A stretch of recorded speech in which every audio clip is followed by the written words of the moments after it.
Hey everybody, Jim Chester coming to you live here. I have Fabrizio Mancini. This guy came all the way from Dallas, Texas. and I came all the way from Colorado, and we are out here in East Brunswick, New Jersey, and we're at the Genesis Pediatric Conference 2019, and it's a very special time for us to be together. This is our first in-person interview. Official meeting. And the first in-person interview. But this thing could not be possible without Stu and Terry Warner. Let's talk a little bit about our admiration for them. Well, one of the things that I've always admired about them is their passion for our children. Since I was a student and I would watch them at different seminars speaking, doing weekend seminars, training us. And I don't know if you remember, they used to have the Pediatric Times, which was the leading pediatric newspaper in the profession. And I've been a big fan because I've always believed that what's the use of us trying to take care of only adults if we cannot nurture the future generations?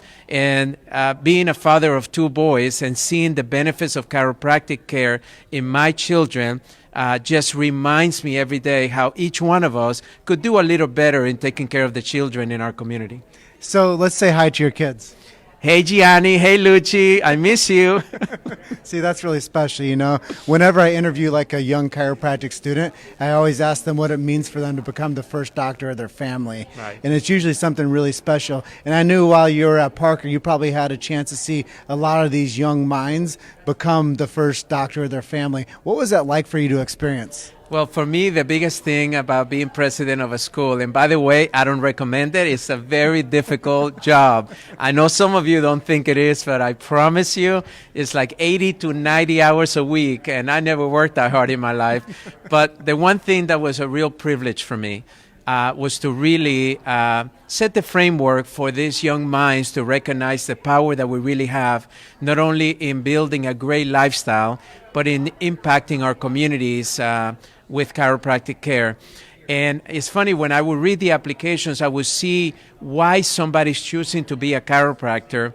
And it's amazing how so many of them just wanted to be a chiropractor because they wanted to do for others what somebody did for them. So that was huge.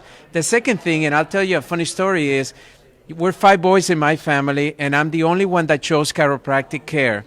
And I can tell you that it wasn't popular when I first chose it because my parents and my brothers didn't really know what it was.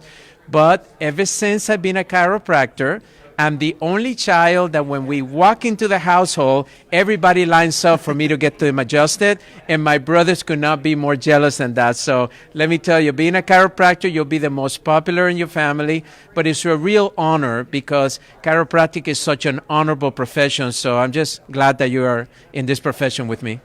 And that's so eloquently said, and it's really cool that you had a chance to see so many lives change by becoming, as Edison would always say, the doctors of the future. Right. But now what we call them is the doctors of the present, and I think that that's a huge distinction that we should talk about. But before we talk more about chiropractic and the profession, let's go more granular, and let's talk about chiropractic with the kids and why it's so important for mothers that are going to be delivering soon, or the kids once they become babies getting care. Let's talk about the pediatric aspect of chiropractic.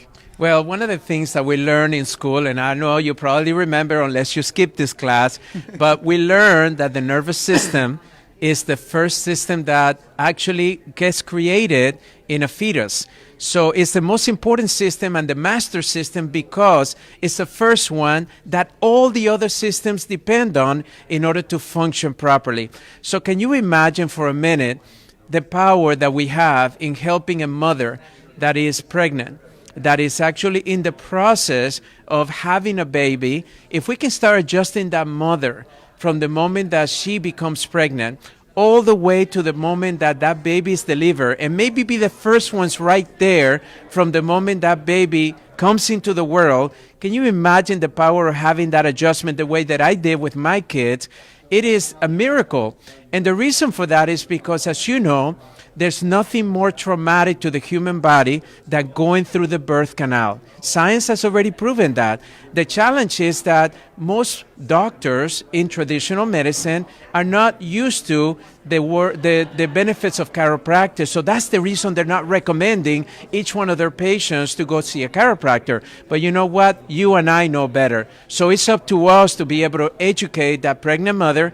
It's up to us to be able to get ourselves over there where they're having the baby and adjust that baby as soon as it comes into the world, or at least get that appointment as soon as the baby gets home, get that baby adjusted. And it's up to us to educate our communities to understand that chiropractic care for a young pregnant woman, chiropractic care for a brand new baby being born, and chiropractic care for the rest of their life is probably the greatest benefit that you can give that child.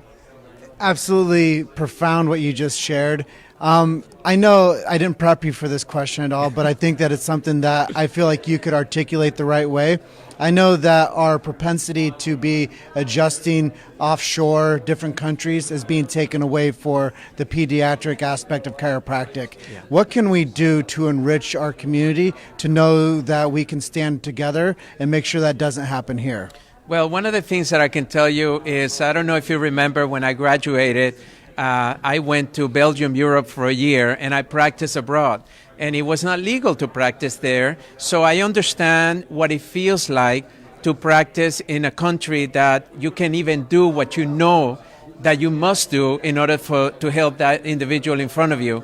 So to me, the most important thing is to not allow other people's opinion and definitions of what we can and cannot do overrule what we know in our heart is the right thing to do. So how do you solve that? Number one is get involved. You know, so many chiropractors sit on the bleachers and they just want to watch from the outside. That's not where the fun is. The fun is right there in the middle of that game, going head to head with whoever you're going to, because that's how change happens. So get more involved with your state associations or whatever group that you support.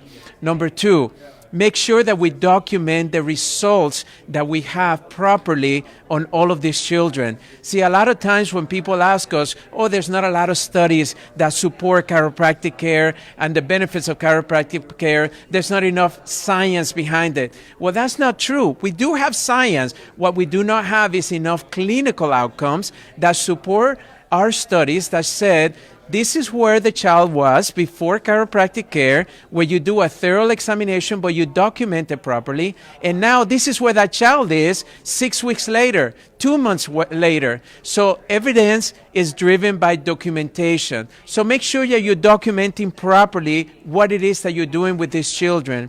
And thirdly, I want to make sure that you understand, and this is one of the best lessons that I learned from my mentor, Dr. Parker, you cannot build a positive on a negative. So you don't want to go out there and start saying negative things about all these other people in healthcare.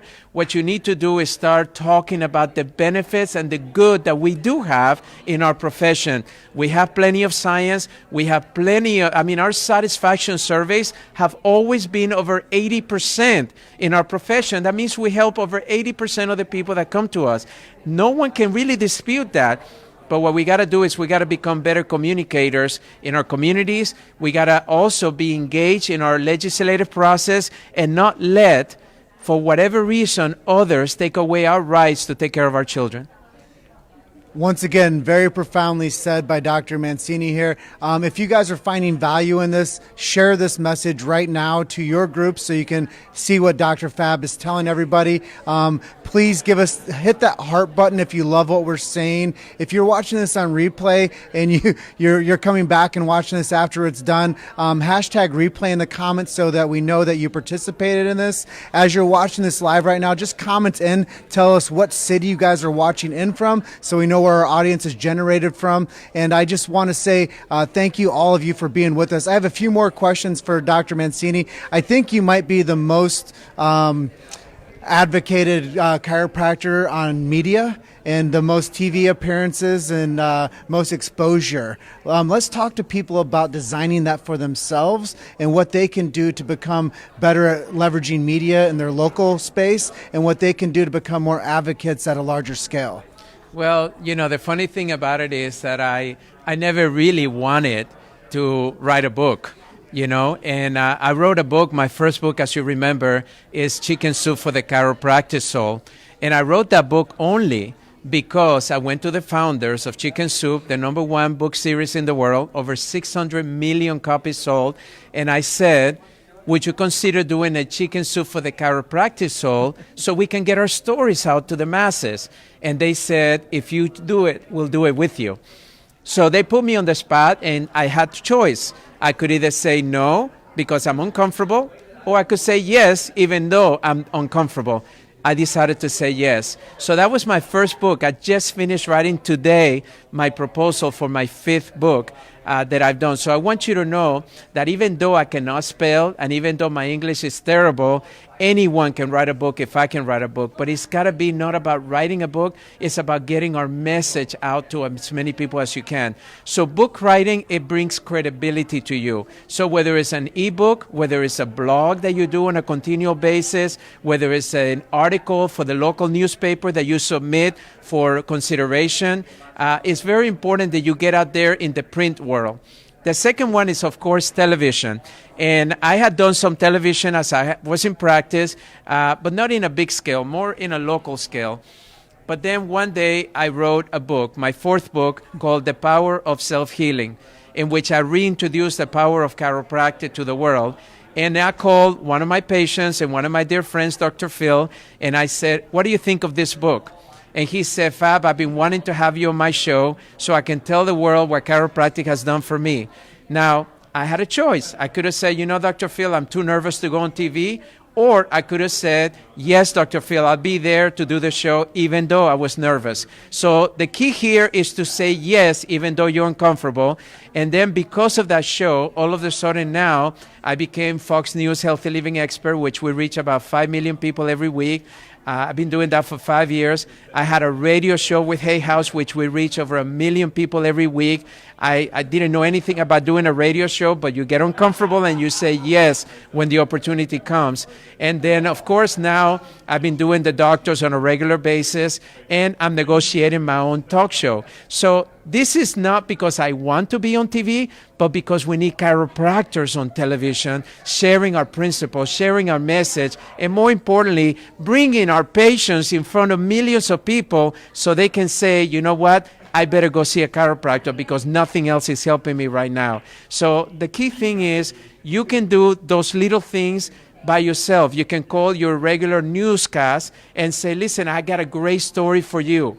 It's Chiropractic Month in October. Call all your newsstands, your news channels, and say, I got a patient story for you. I want to know if you consider coming and bringing the cameras and interviewing our patient and sharing the miracles of chiropractic. So get uncomfortable, get out there and start doing something instead of sitting around waiting for patients to come to you, because that's never going to happen. The only thing that's going to grow this profession is for all of us to do our little part in our communities and get our message out to as many people as possible.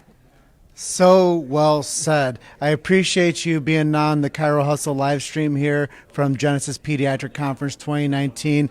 If you guys did not listen to everything he said there, I'll just summarize it for you. Get uncomfortable with the media aspects. Do Facebook Lives in with your patients in your offices. Share those. Boost those with ads. Start your own podcast. Start blogging.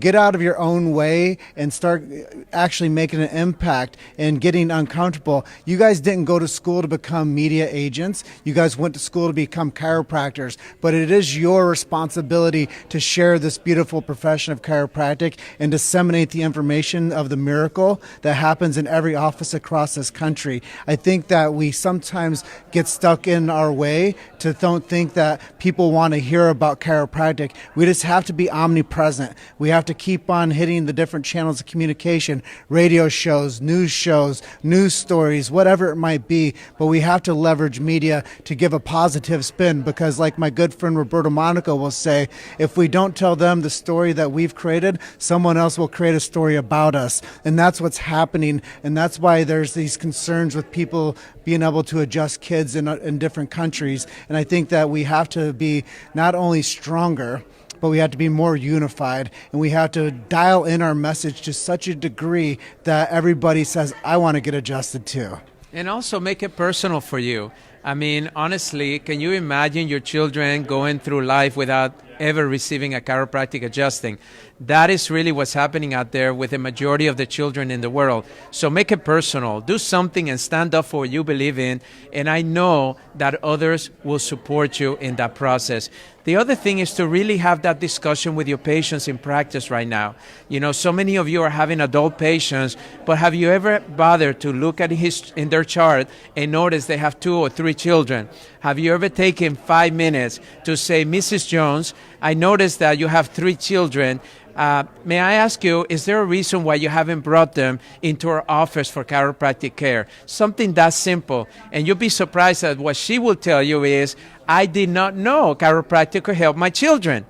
And that's really what I have gotten year after year when I ask that question, is that it's up to us to tell them, because we assume that they're going to somehow put it all together, but that doesn't happen. You have to be the one educating them, asking them, and gently educating them to the point of saying, you know what, it's safe to bring my children to the chiropractor. And then all of a sudden you'll see that that patient will become a lifestyle patient, because as you know, children respond much quicker than adults. And when you have a patient that sees their children get well when other things have failed, like allergies and inner ear infections and asthma and back pain and neck pain and all these other things that we help, then all of a sudden that patient becomes your advocate, and they want to tell everyone about it, and that's how you grow your practice. Well, Dr. Fab, thank you for sharing, man. Let's give a big hug here. Appreciate you, man. Thank you guys for watching. Yes, and I just want to close out by thanking Local Gold for co-sponsoring with us here at Genesis Pediatric Conference 2019. If you need better digital curb appeal and digital market space help, reach out to Natalie, www.localgold.com. And if you guys have not become a fanatic fan of Chiro Hustle, go to chirohustle.com and like our page, subscribe to us, check us out on iTunes, Spotify, Instagram, Facebook, whatever channel you like. He's everywhere, everywhere. We call that being omnipresent. And I'm just going to go ahead and close out by telling you guys, you're just one story away. Keep hustling. We'll see you guys on the next one.